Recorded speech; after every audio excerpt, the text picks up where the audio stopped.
सबसे ज़्यादा गरीब लोग बिहार में ही रहते हैं। 5 किलो चावल के लिए लोग लाइन पे लगे हुए हैं। क्यों?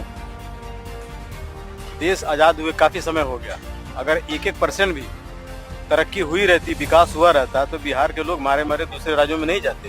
बिहार के लोग पूरे देश में बल्कि पूरी दुनिया में फैले हुए हैं। क्यों? क्योंकि हमारे यहाँ नौकरियाँ नहीं हैं। हमारे यहाँ जो नेता हैं वो इस काबिल नहीं है या उनके पास इतनी एबिलिटी नहीं है कि बिहार के लोगों को नौकरियां दे सकें। लालू प्रसाद यादव जब खुद सत्ता में थे तो उन्होंने कुछ नहीं किया, और उन्होंने क्या किया? कॉलेज नहीं खोले, यूनिवर्सिटी उन्होंने नहीं खोला, चरवाहा स्कूल खोला। बिहार की राजनीति पर बात करने के लिए इस वक्त हमारे साथ कुछ शख्स मौजूद हैं। आइए उनसे जानते हैं कि बिहार में इस बार तेजस्वी यादव की सरकार बनेगी, मतलब आरजेडी की, या फिर बीजेपी जेडीयू की। सीएम कौन होगा, आइए जानते हैं कौन होगा इस बार बिहार में। क्या लग रहा है, किसका पलड़ा भारी है? मेरे ख्याल से देखिए, जेडीयू काफी दिनों से एक्टिव है बिहार की राजनीति में, और ये कहना बहुत मुश्किल है कि जेडीयू आएगी या नहीं आएगी। ठीक है, जो मेहनत करेगा, अच्छा प्रदर्शन करेगा, या जो फ्यूचर प्लानिंग देगा पब्लिक को, उसकी सरकार बनेगी। जी। तो आपको लग रहा है कि जेडीयू अभी वहाँ बहुत सालों से है और मेहनत, मतलब इसका मतलब ये है कि वहाँ पे जेडीयू का जो मुकाबला है वो आरजेडी से है। आपको लग रहा है कि आरजेडी इस बार कुछ कमाल कर पाएगी वहाँ? मुझे लगता है कि बदलाव होगा। बदलाव होगा बिल्कुल। बिहार में देखा जा रहा है इस वक्त बीजेपी की और जेडीयू की जो सरकार है वहां पे, वो काफी ज्यादा फोकस कर रही है विकास को लेकर के। वो जा रही है जनता के बीच, मुद्दे हैं उसके कि हमने बहुत ज्यादा विकास किया है और आप हमें वोट दीजिए।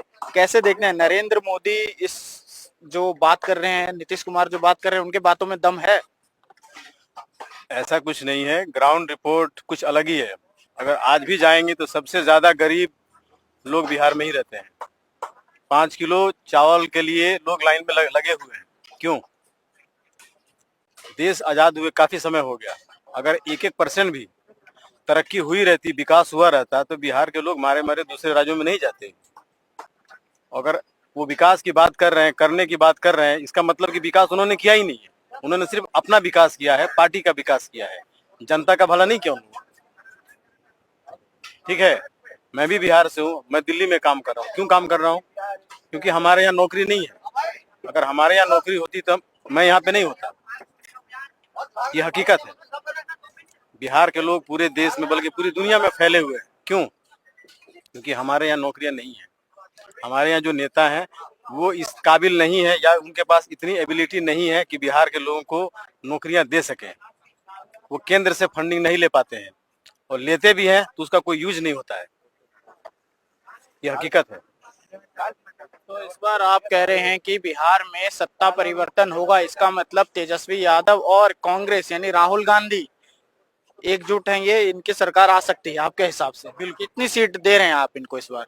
देखिए, सीट के बारे में तो मैं नहीं बोलूंगा, लेकिन सरकार इनकी बननी चाहिए। जो काफी लंबे समय से है उसको चेंज करना चाहिए मेरे ख्याल से। आपको लग रहा है कि बिहार में जो तेजस्वी यादव हर एक घर सरकारी नौकरी का जो वादा कर रहे हैं, ये वादा पूरा कर पाएंगे वो? ये तो पूरा करना उनके बस की बात नहीं है। नौकरियां जब आएंगी जब हमारे प्रदेश में इंडस्ट्री आएगी, इन्वेस्टमेंट होगा, और ये चीजें बिहार में होंगी नहीं। ठीक है, उनके फादर जब थे, लालू प्रसाद यादव जब खुद सत्ता में थे तो उन्होंने कुछ नहीं किया, और उन्होंने क्या किया? कॉलेज नहीं खोले, यूनिवर्सिटी उन्होंने नहीं खोला, चरवाहा स्कूल खोला। तो आपका आपका ये है कि चरवाहा विद्यालय खोला है, लेकिन इस बार आपको तेजस्वी पर भरोसा है? देखिए, यंग नौजवान है, एक बार मौका देना चाहिए। नहीं कुछ करते हैं, हटा दे पब्लिक उनको। क्या लग रहा है शराबबंदी मुद्दा होगा क्या बिहार में इस बार? शराबबंदी कोई मुद्दा नहीं है। ठीक है, सरकार बंद करती है और फिर बिकता भी है। अगर किसी चीज में पब्लिक को इंटरेस्ट है तो कहीं ना कहीं तो लेगी उसको। आप हम कहीं भी कोई भी चीज हो, अगर सरकार ईमानदारी से लागू करती है और वो चीज पाया जाता है तो गलती किसकी है? मतलब समाज की भी भागीदारी है इन सब चीजों में। सबकी जिम्मेदारी है। किसी भी चीज के लिए अगर हम चाहते हैं कि कोई बुराई खत्म हो समाज के अंदर से, तो सबसे जरूरी चीज है कि सब मिलजुल करके उसको दूर करें, सारे लोग ईमानदारी के साथ। तेजस्वी यादव कह रहे हैं अगर मेरी सरकार बनेगी, मतलब आरजेडी कांग्रेस की जो महागठबंधन की सरकार बनेगी, तो हर एक घर में एक सरकारी नौकरी देने का हम काम करेंगे।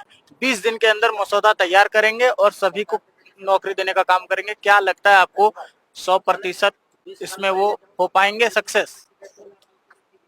देखिए, ये कहना मुश्किल है कि वो इतनी नौकरियां दे पाएंगे। 3 करोड़ लगभग। नहीं नहीं, ये तो पॉसिबल है ही नहीं। ठीक है, चाहे कोई भी पार्टी हो, क्योंकि नौकरी तो एक दिन में पैदा होता नहीं है। नौकरी पैदा करने के लिए सबसे पहले वहाँ इंफ्रास्ट्रक्चर तैयार करना पड़ेगा। कोई फैक्ट्री लगे, कुछ व्यवसाय हो, सरकार उसको प्रोत्साहन दे, बाहर से इन्वेस्टर आए, तभी तो नौकरियां पैदा होंगी। बिल्कुल सही बात। ऐसे तो होगा नहीं। अगर ये पहले हुआ रहता तो हम लोग यहाँ दिल्ली में क्या कर रहे हैं?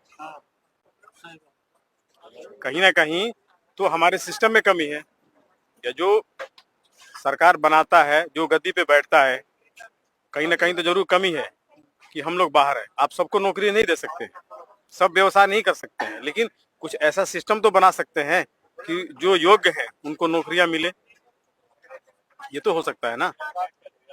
तो क्या लग रहा है, क्या लग रहा है इस बार एनडीए या फिर महागठबंधन, किसका पलड़ा भारी है आपके हिसाब से? देखिए, ये कहना बहुत मुश्किल है। बहुत छुपे रुस्तम भी होते हैं। मैं बोलूं कि सरकार ये पार्टी बना लेगी मगर दूसरी बना ले तो फिर तो मैं गलत हुआ। हमारा कोशिश यही होना चाहिए कि एक शिक्षित समाज विकसित हो, ये जरूरी है। बदलाव चाहते हैं आप वहाँ हो? बदलाव चाहते हैं, किसी की भी सरकार हो लेकिन बदलाव।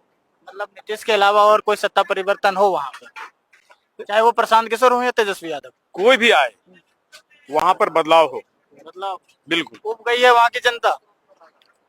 देखिए, हम ये नहीं कहेंगे कि जनता उब गई है, लेकिन जो शीर्ष पदों पर जो लोग बैठे हुए हैं, ये उनको चाहिए, या जो आएंगे ये उनको चाहिए कि वो अपनी जनता के लिए सोचे कि भाई हम इनको क्या देंगे। आखिर हमारे लोग दूसरे राज्यों में मारे मारे क्यों फिरते हैं? मार भी खाते हैं इधर उधर, तमिलनाडु में कहीं भी चले जाइए, नई दिल्ली रेलवे स्टेशन पे चले जाइए, एक आप जाएंगे तो जनरल, जहाँ पे जनरल कोटा से लोग चढ़ते हैं, वहां पे केज बनाया गया है। ऐसा लगता है कि वो जेल है, काल कोठरी है। वहां 2 घंटे 4 घंटे पहले से लोग जा करके बैठ जाते हैं, गर्मी में धूप में, वहीं पे इंतजार करते हैं जनरल डोबी आने का, ताकि जनरल बोगी में बैठने का खाली सीट मिल जाए। अब सोच लीजिए कि उस आदमी के पास सही से जाने के लिए, अपने घर पहुंचने के लिए एक मतलब कि साधन नहीं है। इसका जिम्मेदार कौन है? इसका जिम्मेदार तो फिर सरकार ही है। देखिए, सरकार को भी हम ये नहीं करेंगे। मैंने क्या बोला, हमारी सरकार ऐसी कोई सिस्टम डेवलप करे कि ये सब चीजें ना हो। हम किसी को डायरेक्टली जिम्मेदार नहीं ठहरा सकते। अब मेरे जेब में पैसा नहीं है तो मैं तो जेनरल में ही जाऊंगा ना, तो उस लायक मैं बनूं, ये सरकार हमें बनाए। लेकिन व्यवस्था तो सही होनी चाहिए। भगदड़ हो जाती है कई बार, या कई बार बहुत ज्यादा भीड़ है तो उसके लिए अलग से ट्रेन, स्पेशल ट्रेन भी तो चलनी चाहिए। मान लीजिए कि पब्लिक ज्यादा है तो ट्रेनें बढ़ाई जाए, ठीक है। और तो जितना सीट है उतने लोगों को ही अंदर आने का दिया जाए। देखिए, ये कह पाना बहुत मुश्किल है कि जो आदमी है, अब मान लीजिए जो लोग बैठे हुए हैं पहले से, उनको भी तो देना पड़ेगा आपको। तो हमें जो मैंने क्या बोला, जो ऊंचे पदों पे लोग बैठे हुए हैं वो एक सिस्टम को बनाए, और ये सिस्टम एक दिन में तो बनता नहीं है। एक ऐसा सिस्टम बनाए, सरकार बनाए, केंद्र और सरकार बनाए, और राज्यों के साथ मिल करके हर स्टेट के लिए कि एक बेहतर मतलब कि साधन पैदा हो जाने का, बस। तेजस्वी कह रहे हैं नीतीश जी थक गए हैं, अब उनकी सरकार जानी तय है। अंकल कैसे देखते हैं इसको? उनके बयान में आत्मविश्वास है उनको कि इस बार वो कर पाएंगे जो 2020 में नहीं कर पाए थे। देखिए, तेजस्वी यादव एक युवा नेता है, और उनके फादर भी एक पुराने अनुभवी लीडर है, कद्दावर नेता है। और नीतीश जी जो है ये बहुत ही पुराने नेता है, जैसे लालू प्रसाद यादव है। तो ये कह पाना मुश्किल है कि ये उनको गिरा देंगे। जो जितना मेहनत करेगा वो उसके लायक अपना फल पाएगा, और आशीर्वाद तो जनता ही देगी ना, तभी तो कोई सत्ता में आएगा। मेरा ख्याल है वोट कोई भी दे, मैं दूं या जनता दे, सबको मिलके देना है। तो सबका प्रयास ये होना चाहिए कि हम एक ऐसी सरकार चुने जो भविष्य की ओर देखती हो। अब आप देख लीजिए दूसरे देशों में एआई चल रहा है, वहाँ नए नए चीजों को डेवलप किया जा रहा है, वहाँ की जनता को बढ़ाया जा रहा है, लेकिन ये चीजें हमारे यहाँ ये कोसों दूर है। कितने लोग जानते हैं इन चीजों के बारे में? इसका वजह क्या है? हमारे यहाँ जो शिक्षा है वो बहुत ही मतलब कि इस लायक नहीं है कि जनता वहां तक पहुंच पाए या जनता के पहुंच तक हो। तो सबसे पहले शिक्षा व्यवस्था में सुधार करना चाहिए। ये बहुत जरूरी है, हमारे यहाँ शिक्षा व्यवस्था जो है ये मजबूत हो और उस तरह के टीचर मिले ताकि स्कूल को मतलब कि अपग्रेड किया जा सके। फिर जनता भी, पब्लिक जो है, जो स्टूडेंट है, पढ़ के निकलेंगे तो जो जाहिर सी बात है कि बाहर जाएंगे, दिल्ली आएंगे, फिर यहाँ से विदेशों में जाएंगे। कब होगा? जब राज्य सरकार अपग्रेड करेगी। आप बिहार के स्कूलों में जाके देखिए, हम तो रिपोर्टिंग यहाँ कर रहे हैं, आप गांव में जाके देखिए, वहाँ टीचर आए नहीं आए हाजिरा लग गया। उसके अलावा स्कूल में क्या है, बच्चों को पढ़ाया जा रहा है नीचे बैठा करके। 75 साल से ऊपर हो गया ना जी, देश को आजाद हुए हुए। कम से कम हम उनको जो बेसिक मूलभूत सुविधाएं भी नहीं दे पा रहे हैं। आखिर गलती किसकी है? कहीं ना कहीं तो हमारे जो पॉलिटिकल चीजें हैं, लोग हैं, उनकी गलतियां हैं, वो नहीं दे पाए हैं या हम नहीं ले पाए, ये हमारी भी गलती है। कि अगर हमारे साथ कहीं कुछ गलत होता है तो हम आवाज उठाएं, हम उसके खिलाफ बोलें। हम लोग बिहार में जात के वजह से, चाहे किसी भी धर्म समुदाय के लोग हों, हम जात में पढ़ के अच्छी चीजों को छोड़ देते हैं। ये हमारे अंदर कमियां हैं, हम इसको दूर करें,